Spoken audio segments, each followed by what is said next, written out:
பக்தனுக்காக மலையிறங்கி வந்த மேலப்பாட்டம் வெங்கடாஜலபதி. மலையில் அருள்பாலித்த பெருமாள் தன் பக்தர் ஒருவருக்காக தரையிறங்கி வந்து காட்சி தந்த வரலாறு தாமிரபரணி நதிக்கரையில் நடந்துள்ளது. திருநெல்வேலி மாவட்டம் பாளையங்கோட்டை அருகில் உள்ள மேலப்பாட்டம் வெங்கடாஜலபதி கோவிலில் தான் இந்த வரலாறு நடந்துள்ளது. முன்காலத்தில் மிருகண்டு முனிவரின் சீடராக பரகாலதாசர் வாழ்ந்து வந்தார். இவர் பெருமாளின் தீவிர பக்தர், பெருமாளின் அடியார். திருமாலின் தசாவதார காட்சியை காண வேண்டும் என்பது இவரது ஆசை. அதற்காக திருமாலை நோக்கி தவம் இருந்தார். பல காலமாக தவம் ஏற்றியும் இறைவனின் அருள் கிடைக்கவில்லை. இதையடுத்து தனது குருவான மிருகண்டு முனிவரிடம் ஆலோசனை கேட்டார். மிருகண்டு முனிவர் தாமிரபரணி ஆற்றின் தென்கரையில் உள்ள வெள்ளிமலை, தென்மலை என்ற 2 மலை குன்றுகளுக்கு இடையே உள்ள காட்டில் தவம் செய் என்று வழிகாட்டினார். அதன்படியே பரகாலதாசர் தென்னாடு நோக்கி வந்தார். தாமிரபரணி ஆற்றின் கரையில் குறிப்பிட்ட இடத்தில் பல ஆண்டுகள் தவம் செய்தார். ஒரு நாள் அதிகாலையில் சூரியன் தோன்றும் முன்பே ஓரிடத்தில் பிரகாசமாக ஜோதி ஒன்று தோன்றியது. அந்த ஜோதியை கண்ட பரகாலதாசர் அதை நோக்கி வணங்கி நின்றார். அந்த ஜோதி அருகில் உள்ள தென்மலை குன்றை நோக்கி சென்றது. அடியவர் அந்த ஜோதியை பின்தொடர்ந்து சென்றார். ஜோதி அங்கிருந்த மலை உச்சியில் நின்றது. ஜோதி நின்ற இடத்தில் பெருமாளின் 10 அவதார காட்சிகள் தோன்றின. அதை அடியார் கண்டு உள்ளம் மகிழ்ந்தார். இறைவனை கண்குளிர வணங்கிய பரகாலதாசர், இறைவா, அடியேனுக்கு காட்சி தந்த பெருமாளே, நீர் எப்போதும் இந்த மலை மீது நின்று திருமலை அப்பனாக உன்னை வணங்க வரும் பக்தர்களுக்கு அருள்பாலிக்க வேண்டும் என்று கோரிக்கை வைத்தார். பகவானுக்கு அங்கு சிறு கோவில் கட்டி வழிபட்டார். பெருமாளும் நின்ற கோலத்தில் அருள்பாலித்து அவ்வூரை செழிப்பாக்கினார். பல ஆண்டுகள் கடந்தது. பகவானை பூஜை செய்தே அடியார் வாழ்ந்து வந்தார். தினமும் தாமிரபரணியில் இருந்து தண்ணீர் எடுத்துக்கொண்டு சுமார் 2 கிலோமீட்டர் நடந்தே மலை மீது ஏறி அங்கே வீற்றிருக்கும் பகவானை நீராட்டி பூஜை செய்து மகிழ்ந்தார். மலையில் கிடக்கும் விறகுகளை சேகரித்து பெருமாளுக்கு அன்னம் தயாரித்து படைத்தார். ஆலயத்தில் பூந்தோட்டம் அமைத்து அங்கு பூக்கும் பூக்களை பறித்து பெருமாளை பூஜித்து வந்தார். ஒருமுறை தொடர்மழையின் காரணமாக பரகாலதாசரால் மலை மீது ஏறி செல்ல முடியவில்லை. இறைவனுக்கு பூஜை செய்து விடலாம் என்று மலை அடிவாரத்திலேயே காத்து கிடந்தார். ஆனால் மாலை வேளை வந்துவிட்டது. சூரியன் மறைந்து இரவு சூழ்ந்தது.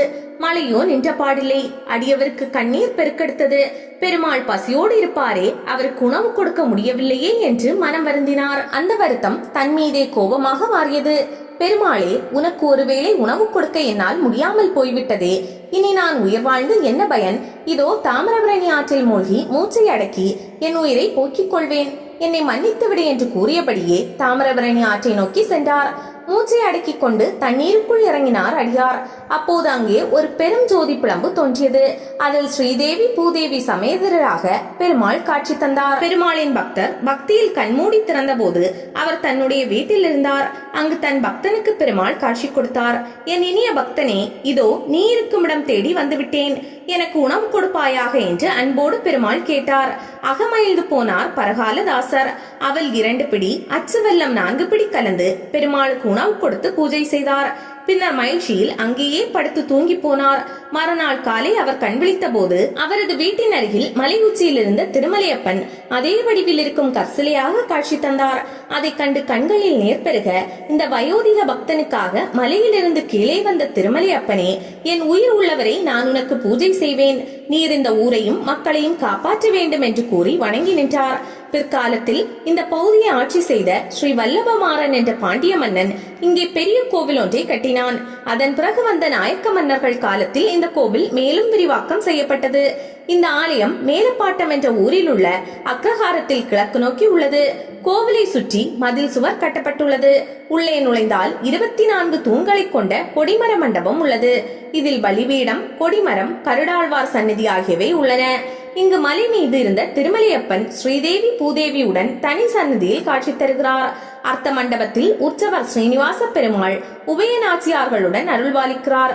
கருவறையில் ஸ்ரீதேவி பூதேவி சமேதராக வெங்கடாஜலபதி 4 அடி உயரத்தில் வீற்றிருந்து அருள்பாலிக்கிறார்.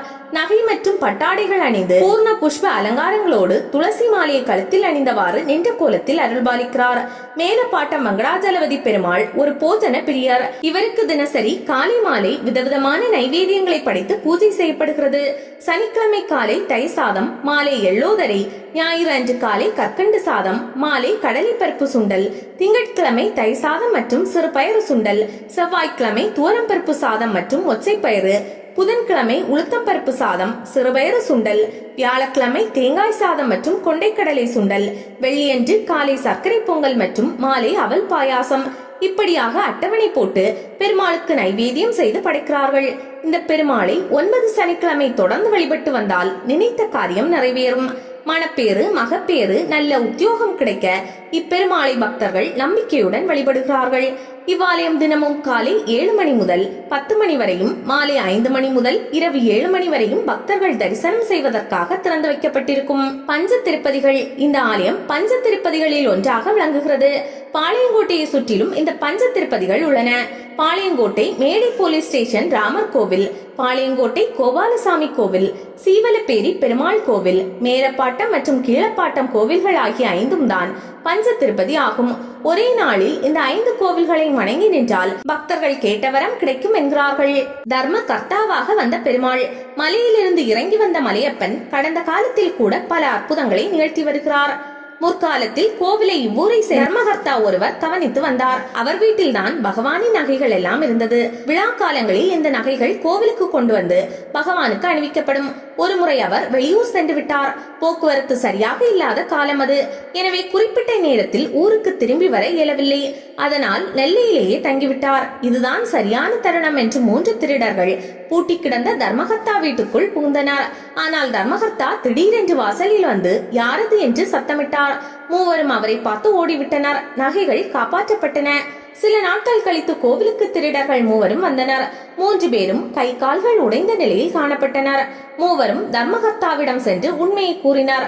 நாங்கள் திருட வந்த போது தாங்கள் வந்து விட்டீர்கள். அதனால் நாங்கள் பயந்து ஓடிவிட்டோம்.